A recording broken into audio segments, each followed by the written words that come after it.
is an Unspoiled Network podcast. This is Spoil Me, covering Iron Druid, Book 2, Hexed, by Kevin Hearn. Brought to you by Lian.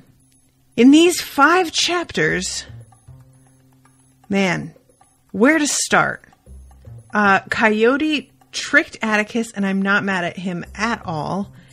We fight a giant demon that is actually a fallen angel, and more things. There's so much happening in these 5 chapters. Welcome to Spoil Me.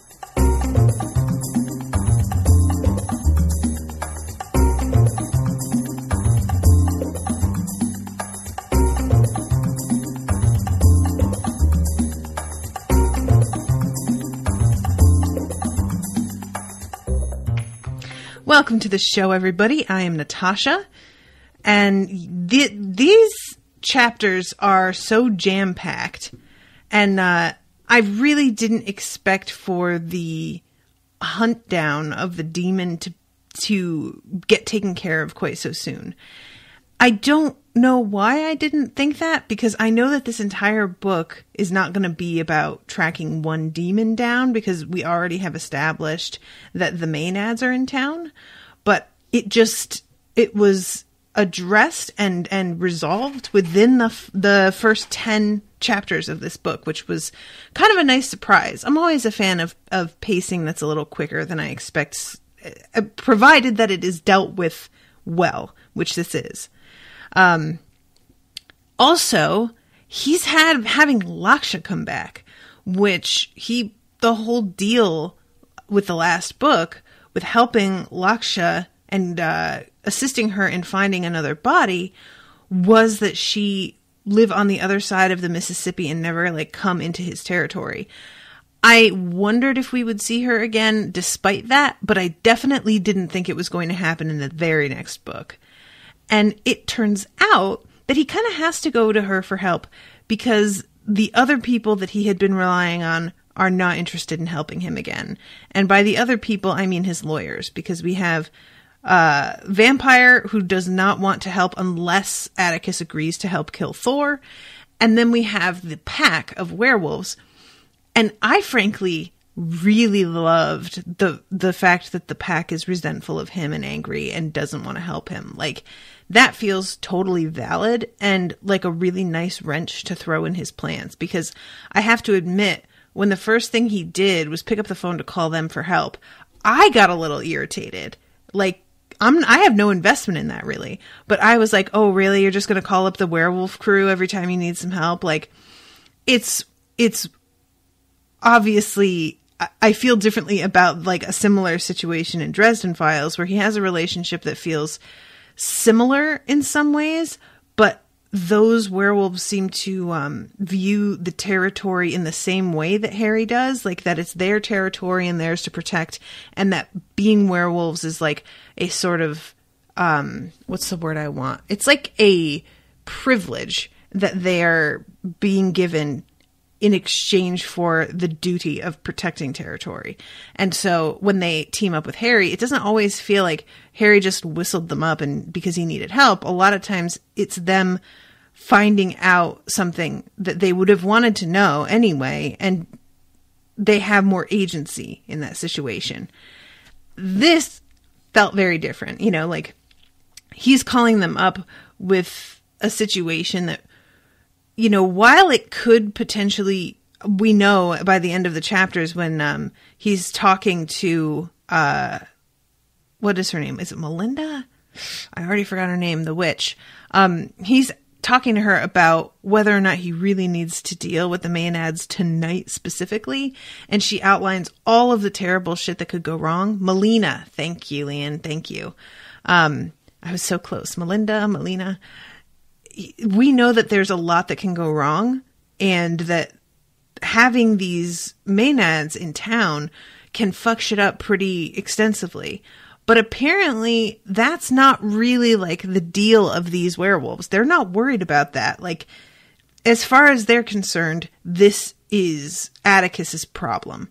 and he has to deal with it. And they're not his, like, I think what it is that he says to Atticus is something like, we're not a crew of mercenaries that you can just whistle up whenever you want.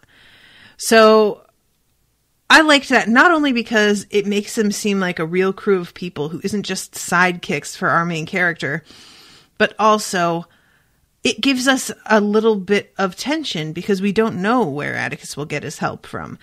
You don't want to rely on the same exact backup every book because it gets tedious is the wrong word. I guess just predictable, you know? And even though he's calling Laksha back, Laksha is, because she is a witch and because she has her own strange agenda that we have not yet found out what that exactly is, she is a lot less predictable, even though she is the same person. She's got a whole other thing going on. Plus, when she shows up now, she's going to have her own body. And by her own, I don't mean her body that she originally had. I just mean that now she has possession of a body that she's going to keep for a while. So that will be different too. We're seeing the same character return in a completely new vessel with completely new objectives. So that's fine. I don't mind, you know, having her come back at all. But she does want to come back in exchange for help that she doesn't specify until, like, she won't be specifying until future chapters. And I have to admit, I was disappointed in Atticus for, like, just agreeing when she's like, well, it's a little bit complicated. I'll tell you when I get there.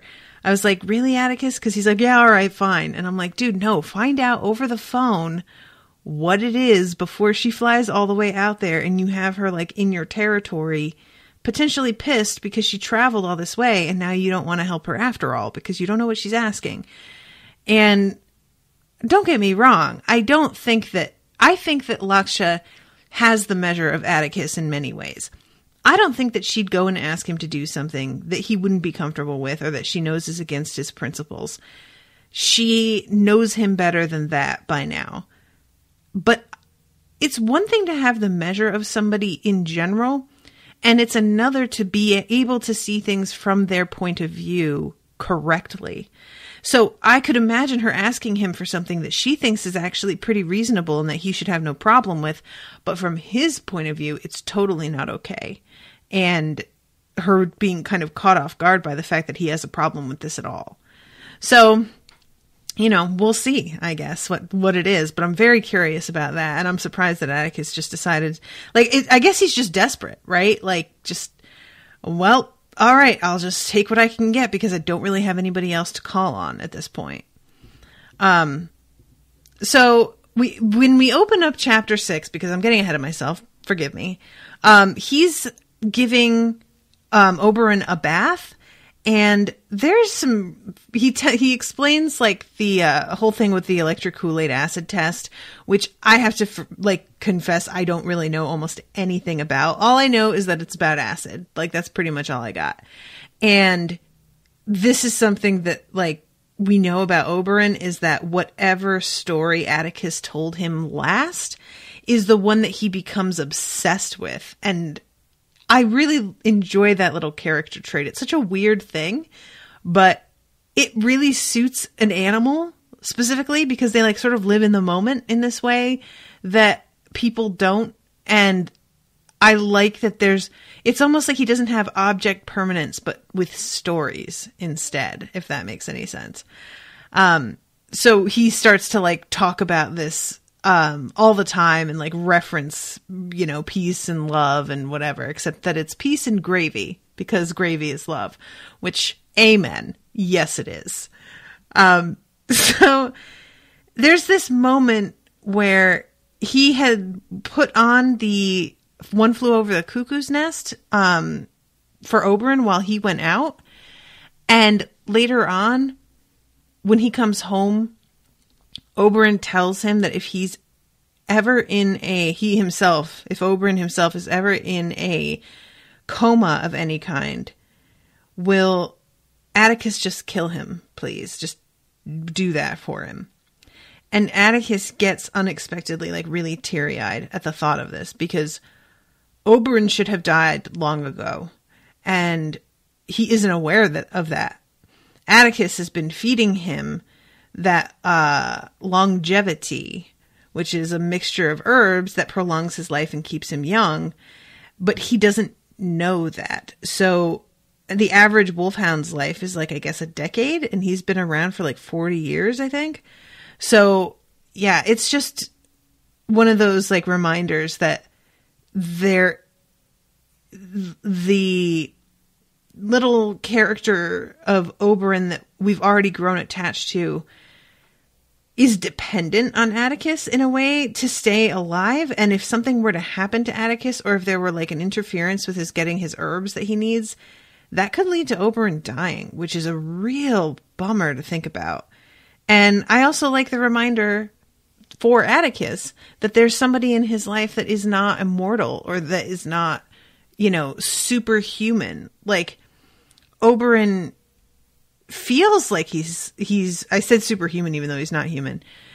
Oberyn feels like he's supernatural, but the only reason for feeling that way about him is because of his size and the fact that he can talk to Atticus. And Atticus can talk to him because of a spell that he did. It's not like an ability that Oberyn has. So he's actually an ordinary wolfhound. It's just that Atticus has created this link with him. So I forget about that, because in Dresden Files, Mouse is actually, in a way, a supernatural creature, sort of. It's unclear exactly what he's capable of, but there's that, through line. And I'm not going to spoil anything, but we know about some of the things about him that make him special. And there's not that kind of situation with Oberyn. So that makes me a little nervous, and I hope that doesn't come up again. My pack, I just found the like highlighted part when he calls Gunnar. My pack will not be getting involved in your territorial pissing match. If you have legal matters to attend to, then by all means call upon Hal or Leaf. But do not think of my pack as your personal squad of supernatural mercenaries to call on every time you get into trouble. Clearly, he'd been stewing over the aftermath of our battle with Angus Og and Melina's coven. 2 pack members had died that night. There was no use arguing with him in such a mood, so I simply said, "I beg your pardon. May harmony find you." Which is a very diplomatic handling of that situation. I beg your pardon. So this is when he calls Laksha, and we get some details about exactly whose body she took. And I find this so much fun. The name change was necessary because Laksha's spirit now inhabited the body of Salai, a Pashtun immigrant from Pakistan who had been in a coma for a year after an auto accident.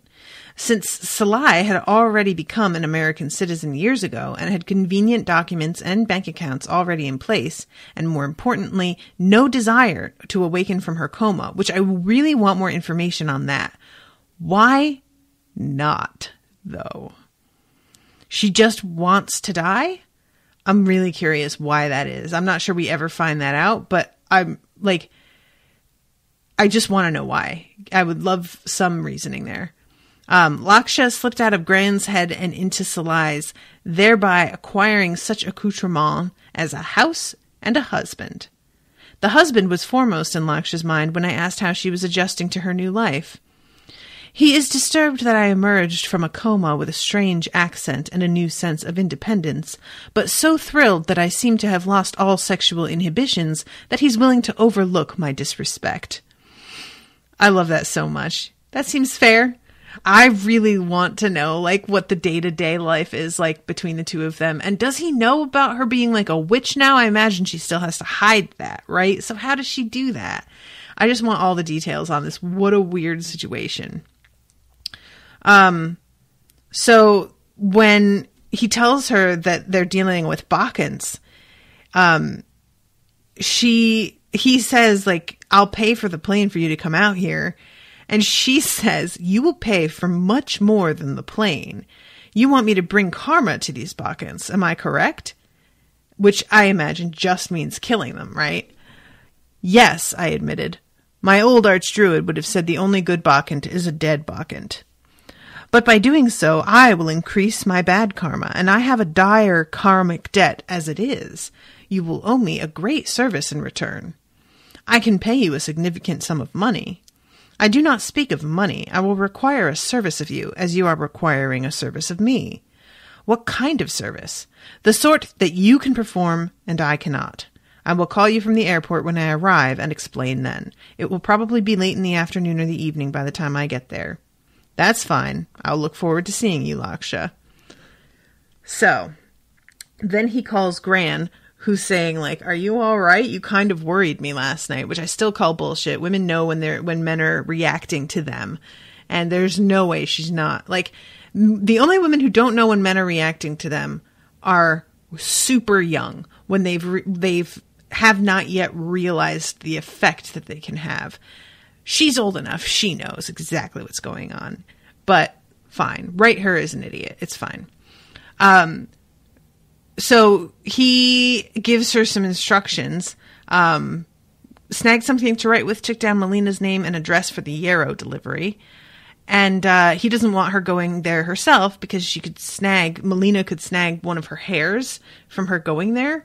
So that could be a problem later on. And he wants to hire some people because they're going to have to spend time out in the woods, basically trying to think of what I want to call it, like revitalizing the patch of dead land out by Tony Cabin, because fucking Angus drained the land from miles around of life in order to open his portal. And I like the fact that Atticus is still concerned with fixing that. It does bother me that he's still concerned with fixing that, but he wants to put off all this other stuff that's affecting other people, when arguably the land does not need him immediately the way that human beings do. The land is a long-term project, and he seems to have his priorities a little fucked up. Both in the case of Coyote coming and talking to him and him like being like, well, you know, I have my own problems. And later on, when he's talking to Melina about the people who are going to be affected by the Maenads, and he tries to be like, well, I don't have to do it tonight, do I? Because I'm kind of busy. And yet, he's willing to do all of this to make sure that he can go out and save the land. Atticus, you really need to start, like, I feel like Atticus has grown callous to human life because of how long he himself has lived, that he's starting to take on this sort of like godlike point of view where people like live and die so in such a short time around him, and he remains that he does not appreciate how important these lives are. But that this whole thing with setting this up means that he's going to have to hire a new person. He winds up hiring this girl who is very undecided about religion, and very open-minded, and also an amateur herbalist. So he knows that he'll actually be able to like train her in the apothecary, which he says he's going to start her off at $3 above minimum wage. And if she learns the apothecary in a month, then he will double it, which is pretty damn good. So at least I like the fact that Atticus pays his workers fairly. So he goes into his garage and gets the bow and arrows that he'd been talking about. And the bow needs to be powered up magically in order to just draw the string on it because it is so tight. So it really is a pretty strong bow. We're looking at like a Ulysses style bow here. And he goes and visits the wizard McDonagh, and it turns out, can be of assistance to him in a weird way. I like the fact that she knows everything that's going on and takes it all so in stride. And as much as like, you know, the drunk Irish thing is like a stereotype that's not awesome, it does tie very well in with the fact that she's so easygoing about everything. Like, she's just constantly mellow, as she puts it. So he starts, you know, talking to her about the aspects of the supernatural world that she does not yet know about, but suspects.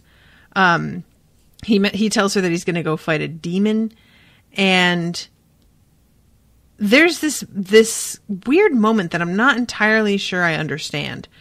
You think Father, because she says, won't Father Howard be glad to hear that? To him, I'm no more than saucy Katie McDonough, what comes into Mass mellow every Sunday. He won't be paying me no never mind, regardless of what I say. You think Father Howard discounts you, or takes you for granted? Oh, go on with you now. Of course he doesn't. Okay, sorry, but I had to ask. The widow's face fell, and she stared out at her lawn. Well, now, maybe he does a bit. She turned quickly and shook a finger at me. But only a bit, mind. How so? Ah, well, you know I'm the oldest parishioner what goes there. He's quite the youngster himself, and he's there to minister to the college lot. Here I am, a widow whose soul isn't in any danger from temptation, so why worry about me then? I'm a settled issue for him. Now I know it's probably just me vanity talking, but I suppose it'd be nice not to feel taken for granted. So, I guess what she's saying is that he doesn't pay attention, and worry about her, because she's got enough faith and is consistent enough that he doesn't need to worry about it, which I found interesting. She seems a little bummed about it. Yeah, I'm curious about exactly what that means, because I don't feel like I completely absorb it. But in any case, moving on. She says something about, the impression I got was that the gods are alive because we believe in them, right? With lots of fine print, right. And then, so if that's the case, then it's we who created the universe. And he says, I think that's a big step, but I see your point. A person like you with such powerful faith should not be ignored. Faithful people around the world have made miracles happen. You've heard of people having visions of the Virgin Mary? Those are created by faith. You could probably make one happen. When you think of Mary, what does she look like to you? Could you visualize her clearly for me and describe her to me? And he pushes her to really get into detail about what she would be wearing and where she would be. And she comes up with something in navy blue, black shoes, and a white headband to keep her hair out of her eyes. The whole thing is super modernized and fun. Curious, I'm just trying to think who I would cast in a role like that. And, I really can't imagine. But what he pushes her for, he winds up encouraging her to do this prayer and to picture her, while he goes and mows her lawn and does a couple things for her, because he can use Mary's manifested form. He can get her to bless the arrows that he's going to use in his demon fight. And that's a very selfish reason here. I wish that I understand why she chose where she chose for Mary to manifest, but it does feel so unfair to me that Mrs. McDonough is the one with the faith and she doesn't even get to meet Mary. I wish she did, because she's can you imagine what a moment that would be for her? I just wish that, I know that she can't really come with them and there's no point to that, but it is a shame that she can do something like this without even really realizing it and never see the payoff of it and never get to meet a being that is so important to her that doesn't have the same meaning at all for Atticus. He just treats her as, it's like a one-stop moment. I wish that he was a little bit more respectful, almost, just because of the, I haven't felt this way about the other gods, only because it seemed like he had an existing real relationship with them already. And Mary, he says something about getting a beer with Jesus. So there's that, that hint that there's familiarity there. But that doesn't seem to be the footing that he's on with Mary. So, yeah, there's this whole, weird scene where, first of all, Coyote comes swinging up in a hot ride, as he puts it. And by hot, he means stolen very recently. And they go over and Mary, sure enough, is standing right where she had been picturing her. And she has a crowd of people around her who seem to like know who she is. They recognize her despite the fact that she is not in traditional clothing. This is not, that actually I like a lot that, you know, it'd be easy to have somebody wandering around in robes and have everybody sort of like looking at her like, is that who I think it is? It's probably just somebody in a costume. But instead, it's somebody in really modern clothing that does not look like what many of us would imagine. And she still is attracting attention and still is causing, like there's a man that she's blessing who's on his knees and is crying, just like overcome with emotion.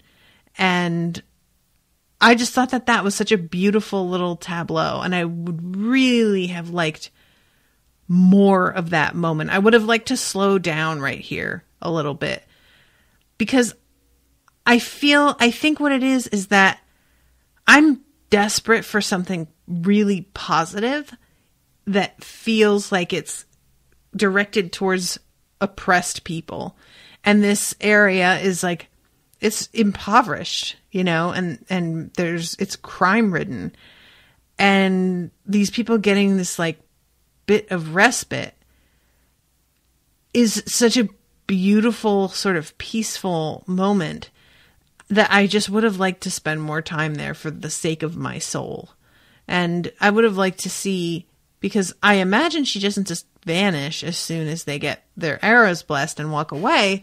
So I'd like to see what she does after that. And there's not really a way to do that when we're in Atticus's POV. But it would be nice to like hear about something later that maybe she did. But anyway, Atticus can tell that she's the real deal too, because he uses his like charm to look through and gets almost blinded because the white light is just so intense. So yeah, this moment, as we approached, Mary was blessing a large Latino man dressed like a tough guy. A vato loco would be the slang term. He wore a blue bandana and dark sunglasses, even though it was completely overcast, and his gray flannel shirt was buttoned only at the top, leaving a white t-shirt to show underneath. Tears were streaming out from underneath the sunglasses. I like that a lot, you know, I just wonder what's going on there. And when he asks for her to bless the arrows, she says, I came here with no other purpose in mind. So he pulls them out and she blesses them with what he is like a little disappointed to hear is a sort of a standard blessing. But then he reconsiders and thinks, well, you know what? Actually, that's sort of perfect. It's in Latin, but the blessing is, our foes press on from every side. Thine aid supply, thine strength bestow. She held on to the arrows for about 10 seconds after she finished speaking. I'm sure if I had dared to use my fairy specs, I'd have seen some really interesting magic being woven around them. A split second before the light of the Virgin burned out my eyeballs. And then she says the last of the Druids and one of the first people of Native America are off to fight a fallen angel from the fifth circle. I'd been smiling back at Mary until I processed the end of her sentence. At that point, I didn't know if I'd ever smile again. A fallen angel? One of the original host? Mary nodded. Yes, it is twisted and blackened now, the light of heaven snuffed out long ago. Whoo-wee, Mr. Druid, sounds like powerful medicine to me, Coyote said. He wasn't kidding. Fallen angels weren't ordinary demons. I wasn't sure cold fire would even work against such a being, since they were condemned to spend all eternity in hell rather than spawned here. So when he asks how did Angus manage to summon something so powerful, she says, I do not think he summoned it so much as provided an avenue for its escape. Still, the binding placed on it as a condition of its egress is still in effect, and that is the only thing keeping it in this area. Meaning that it won't leave the East Valley until I'm dead, I said. Whoa, it sucks to be you, Mr. Druid. Coyote chuckled and clapped me a couple of times on the shoulder. Here, give me those arrows. I'll be waiting in the hot vehicle. This white lady's a bit too shiny for me. I love him. He's so much fun. Oh, Coyote, you good time. You have an interesting assortment of friends, Mary observed as Coyote's boots crunched away on the gravel. A Native American deity, a pack of lycanthropes, a vampire, and a coven of Zorya worshippers. I wouldn't call them all my friends, I said, more like acquaintances. Mrs. McDonagh and my dog, Oberon, are my friends. Then you've chosen your friends wisely, Mary said kindly. My work here is finished. Yours is just beginning, I fear. You will likely need to pierce Bazazel more than once before he is undone. Bazazel? That is his name. He was mighty before he fell with Lucifer. Christ, I whispered without thinking. My son is confident of your victory, Mary said. No kidding? Tell Jesus I said hi and we should have a beer next time he's on the neighborhood. I will relay your greetings. Now go, child. You have my blessings upon you. Peace be with you, I said, and as I turned to resume my journey with Coyote, I added under my breath, and ass-kicking be with me. So, we have our drive to this school, and I love Coyote being like, on the way, first of all, how did you know her? And he has to explain, like, oh, I didn't do the praying to whistle her up. It was a friend of mine.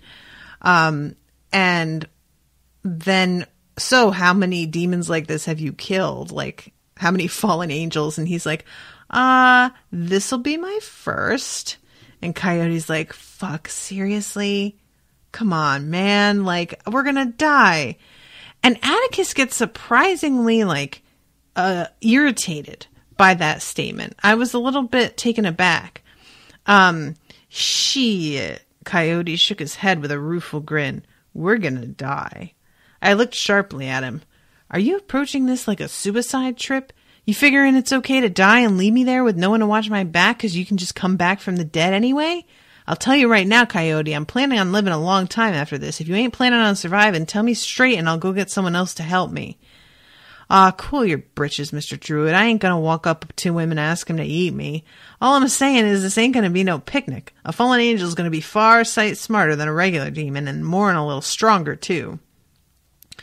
So, they get to the school, and this demon is just perched on this outbuilding, which I really wish that there was some reference to whether or not there's a sense of danger or gloom or doom or anything around him.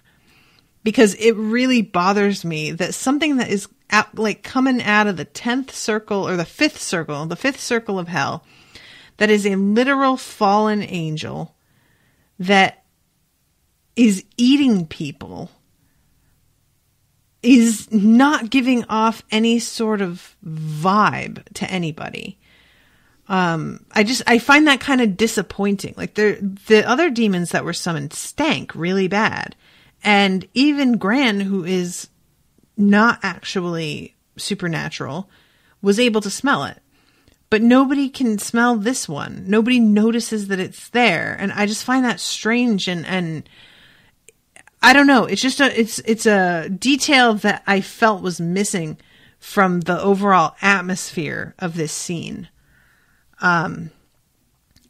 So they, in summary, this fight, they move to, because they find the demon and they have a spell on themselves and on their weapons so that they're invisible.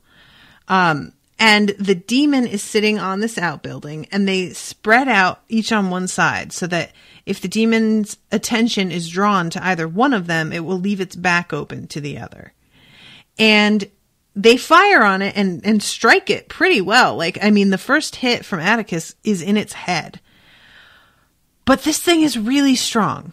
And it is, despite a headshot, able to pull that arrow out and just kind of shake it off, for lack of a better term. And they're able to get a couple more shots off before it gets mobile and starts to really come after them. And then when it does, it decides it's going to head for Atticus first because it's binding to Atticus is what's keeping it here. And Coyote is obviously like a deity, but Atticus just looks like a person. So from the judgment of this demon, Atticus looks like the way easier target. So it goes for him, and Atticus really thinks like he might not make it out of this as he's battling against it, when all of a sudden Coyote, whom he wondered if Coyote had just bailed because it takes so long for him to do this, Coyote sneaks up behind the demon and shoves one of the blessed arrows up its ass, which is the most hilarious thing. It's so stupid and childish, but also hilarious. And the demon has to keep fighting with it there for a little bit and finally is able to yank it out very delicately, but it's like, yikes. And eventually Atticus pierces its wing and it has to come to Earth. And by doing that, he can use the cold fire on it because the cold fire only works on demons that are touching the ground. It's like, based on earth magic, I guess. So it turns out that cold fire does in fact work. And the demon dies by exploding all over the place and making a hell of a fucking mess, pun intended.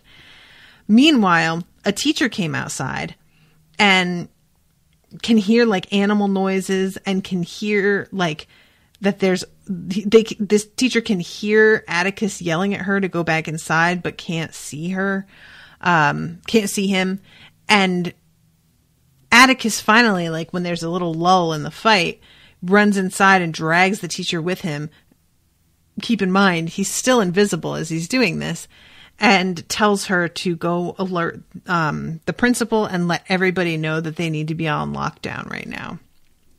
So that's the what's going on when I'm trying to find the exact moment where here it is. My doubts about whether cold fire would work on a fallen angel were soon allayed. The bubbling mess inside Bazazel's wounds began to spread all over his body, so that his legs and arms were roiling like maggots running rampant under a corpse's skin. Super gross. The next second, he tried to curl inward on himself in a mockery of the fetal position, and then he exploded in a slimy mass of purulence and gore.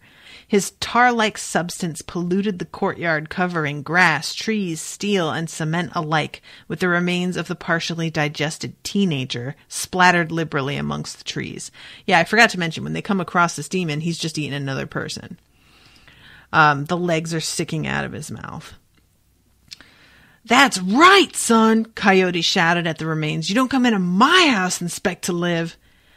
"By Baylor's evil eye, what are we going to do about all this goo?" I said. "What's this we you talking about, Mr. Druid? It ain't my demon, and it ain't my mess." "Yeah, I know, but I can't get any ghouls out here now to clean it up. People are going to have to deal with it and rationalize it away somehow. They can call the Ghostbusters to take a sample of the ectoplasmic discharge or whatever. Or they'll have to bring in Mulder and Scully, because there ain't no CSI on the planet that'll ever be able to explain this." "I have no idea what you're talking about, Mr. Druid." So they are able to clean things up a tad. They collect their weapons, and they're doing all of this while the police are arriving because they're still invisible and their weapons are still invisible. So they're able to walk around and clean up the arrows and all of that without being seen.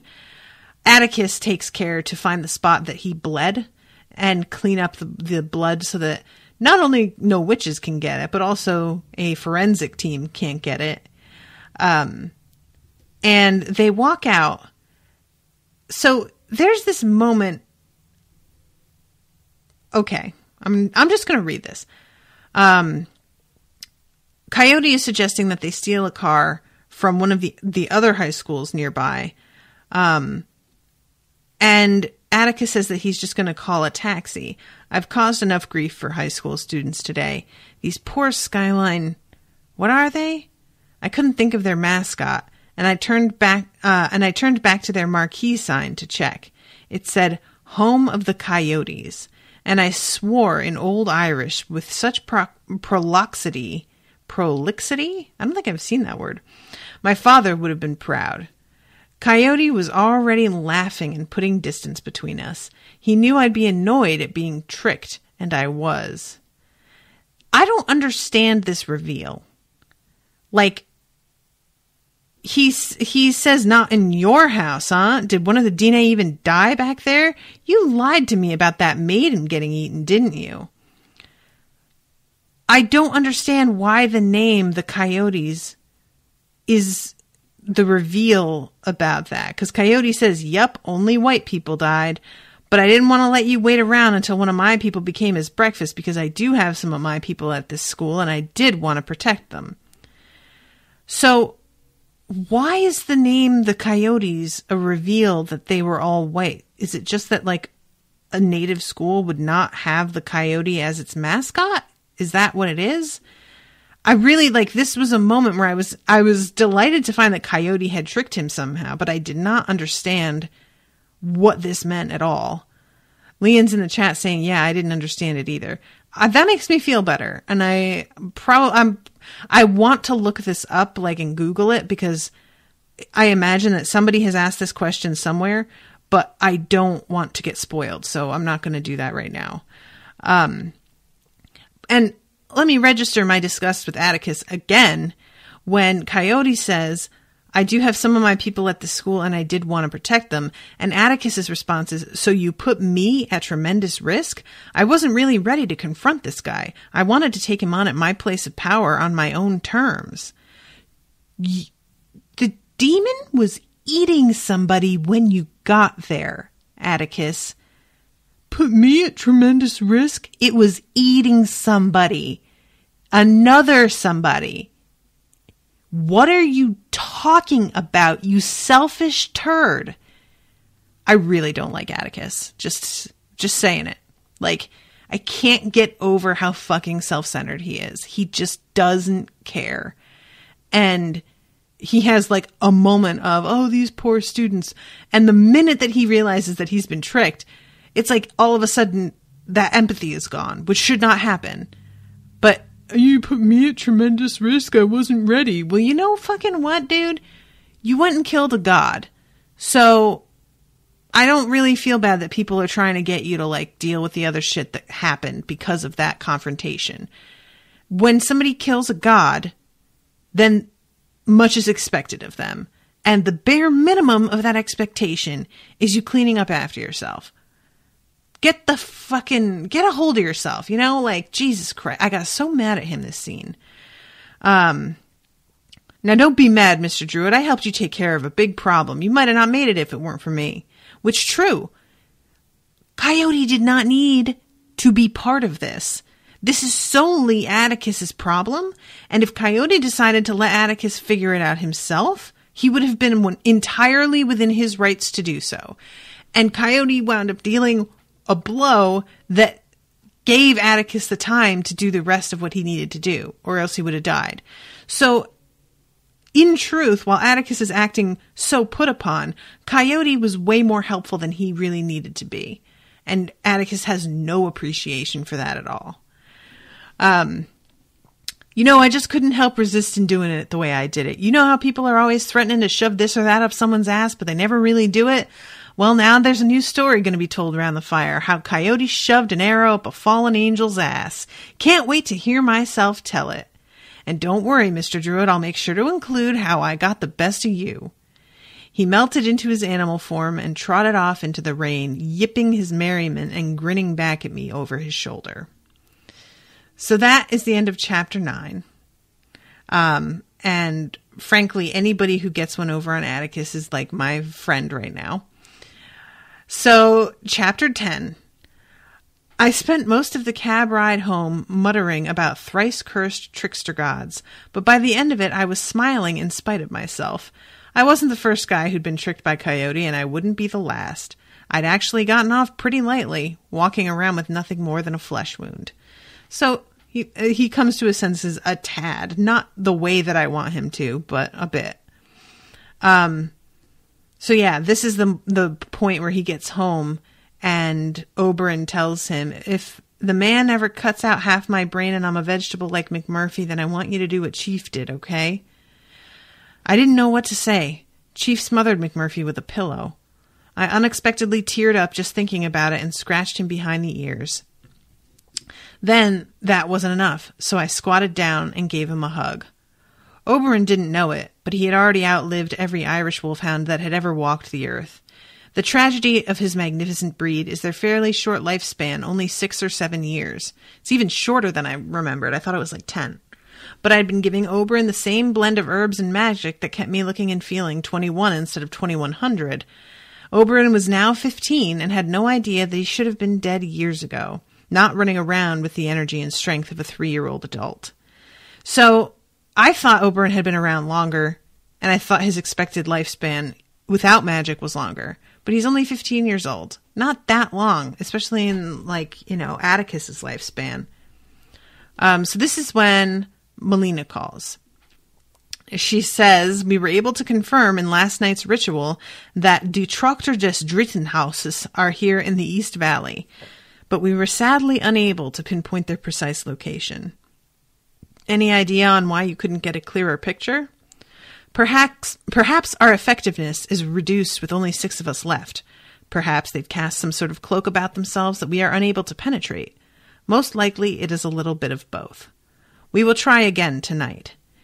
Did you try divining their location yourself? And he says that he didn't have time.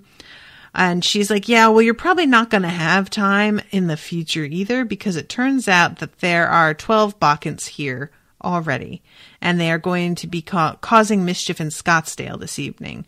Saturnalian orgies will ensue unless you intervene. Is it truly important I intervene tonight? What lasting damage could one night of true Bacchanalia really do to Scottsdale? Mr. O'Sullivan, Bacchanalia will spread disease. It will ruin marriages and other relationships, causing untold distress and greater economic damage through divorce. It encourages a lifestyle of reckless behavior and moral turpitude, and participants often become criminals in short order. And people occasionally die from their exertions, which we clearly cannot allow.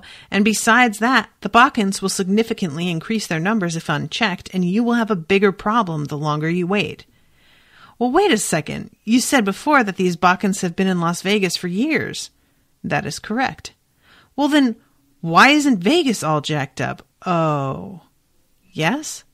I think the question answered itself. I beg your pardon. I like that moment. Oh, that explains it.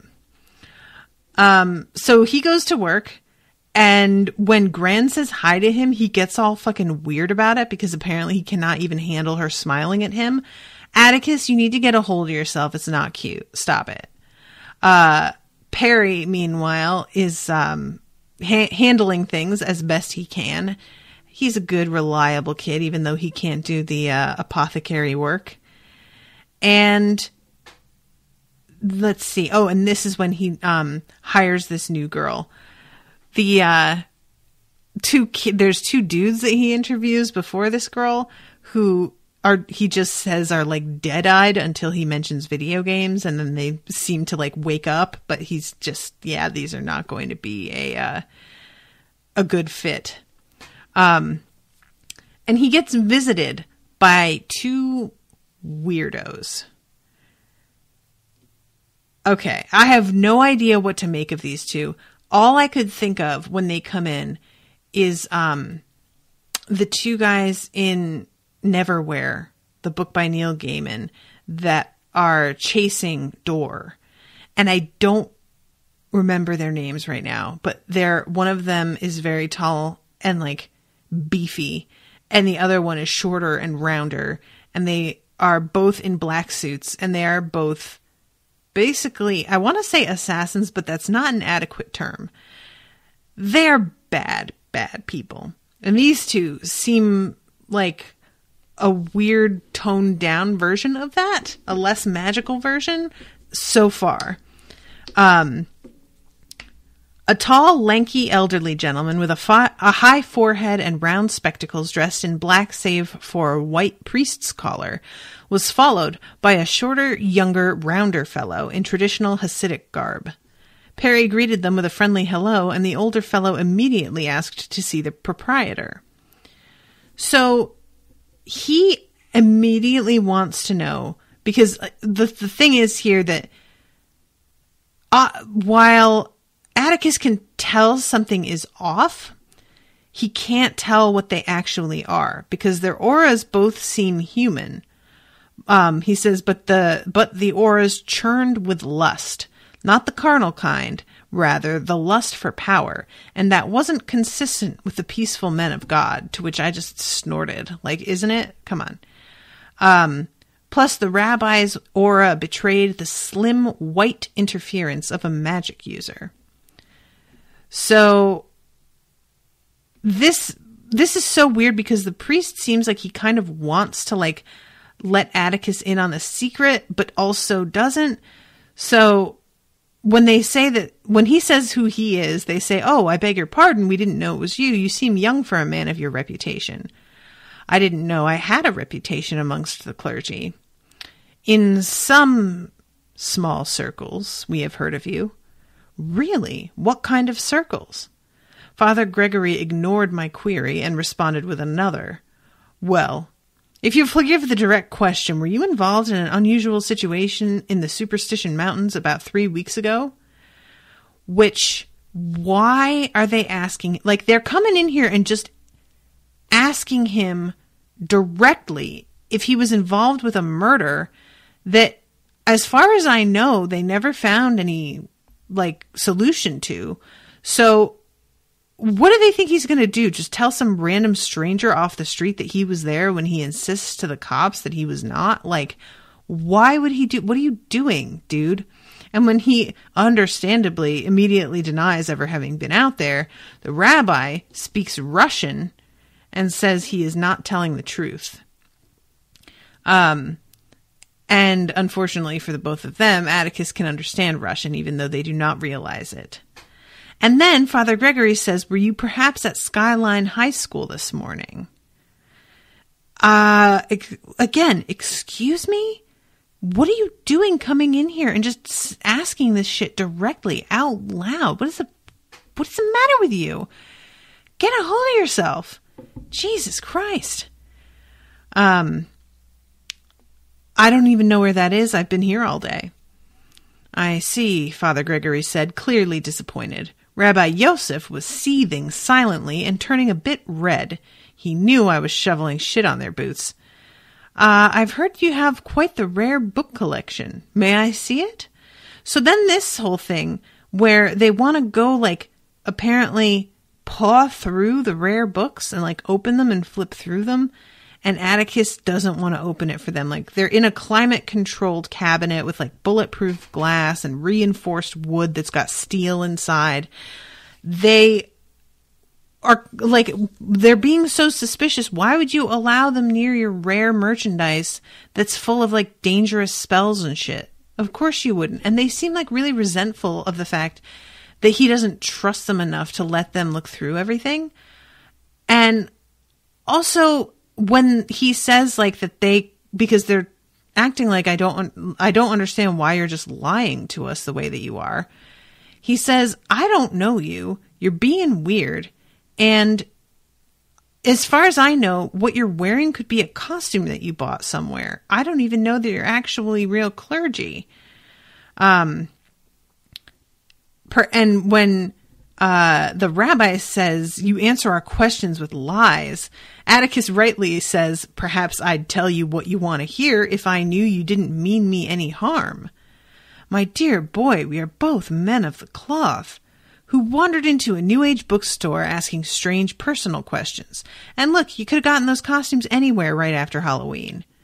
Both of them registered shock at the suggestion they were not true clergymen, so that was one question answered. I should be able to find them on the internet somewhere if they were legit.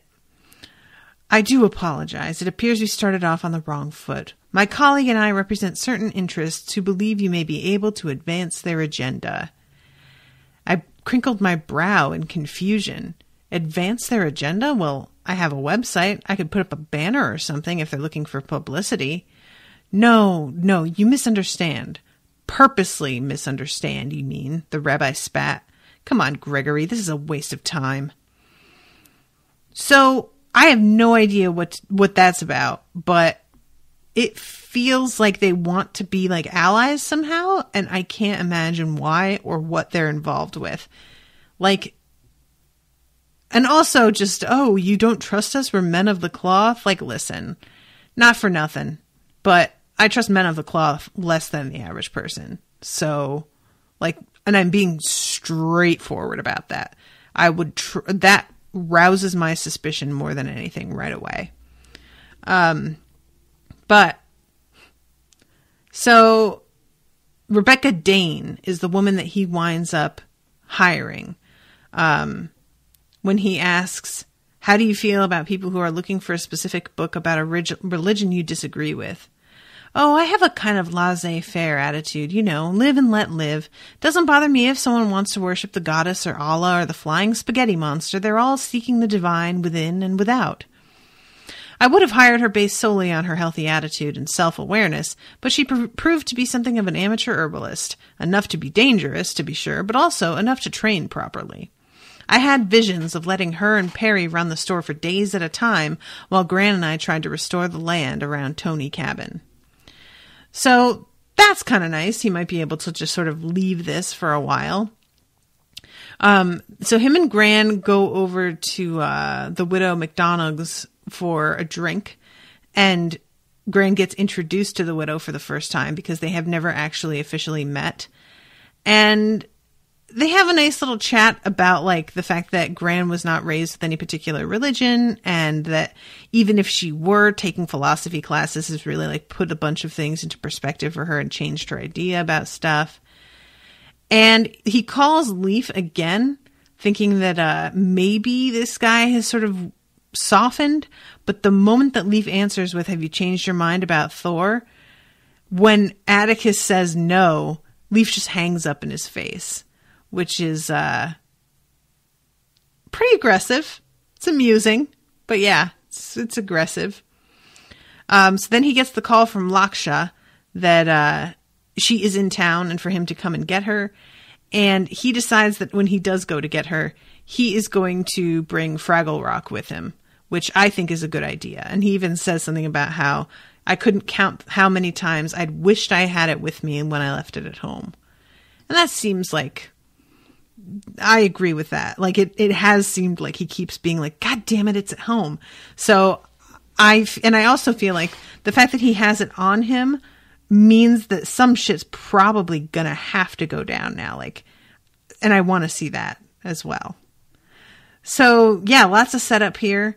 Lots of action. I love Coyote. I hope Coyote comes back again. I'm just really curious what the hell Laksha wants from him, too. That's like foremost in my mind right now, to be honest. So I feel like I've covered everything, actually, and that's perfect timing. I'm like just about at an hour. Lian, I think, who else is here? Who's watching? We've got Lian, we've got Rosalie. Hi, Rosalie. And we have Patricia. Awesome. Does anybody have a question for me before I wrap this sucker up? Because it is about time. And in half an hour, I'm going to be doing the next installment of Parable of the Sower, which is really fun because Denise actually purchased a commission, but left it open for me to choose what I wanted to read for it. And nobody had commissioned the next Parable of the Sower chapter, so I decided to go with that because I really, really want to know what happens next. And spoiler, it's super sad.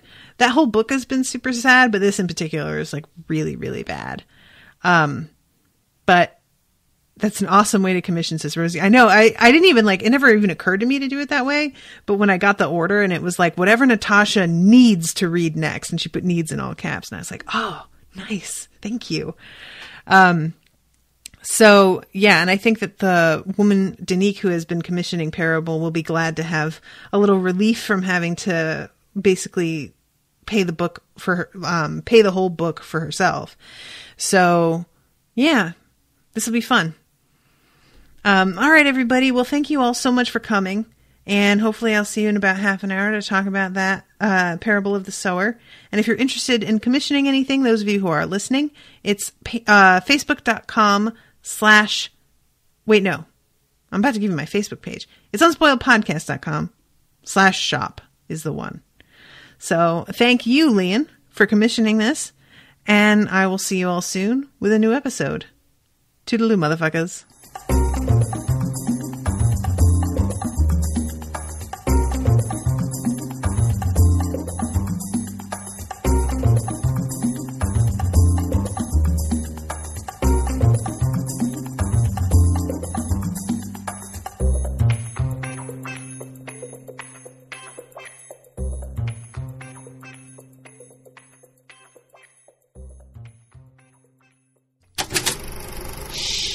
That was an Unspoiled Network podcast.